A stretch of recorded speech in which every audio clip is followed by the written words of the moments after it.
Gondia Bhandara Lok Sabha seat पर NCP और भाजपा के beach खींचतान चल रही है। इस सीट पर एनसीपी अजित पवार गुट की दावेदारी के बाद अब भाजपा ने भी यहां से चुनाव लड़ने की इच्छा जताई है। इसके साथ ही प्रफुल्ल पटेल ने विधानसभा अध्यक्ष द्वारा शिवसेना विधायकों की अयोग्यता के मुद्दे पर दिए फैसले को सही निर्णय बताते हुए कहा कि शिवसेना और एनसीपी की स्थिति अलग है, लेकिन इतना तय है कि एनसीपी में भी अजित पवार गुट मजबूत है और चुनाव आयोग एनसीपी के मुद्दे पर सही निर्णय लेगा। असं आहे की मागील 2 निवडणुकात इथे भारतीय जनता पार्टीचे उमेदवार निवडून आले।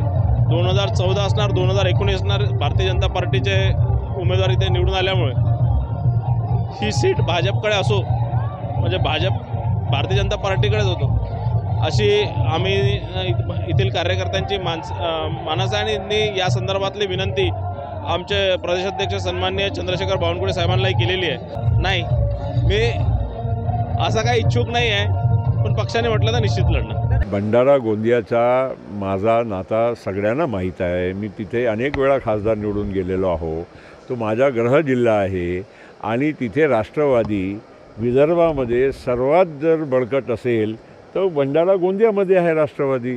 तो स्वाभाविक आहे ती जागावर आमची म्हणजे लोकांची इच्छा असणं, पण त्याचबरोबर चर्चा झाल्याशिवाय माझ्यासारखा जबाबदार व्यक्तींनी कुठलाही भाष्य करणं योग्य नाही।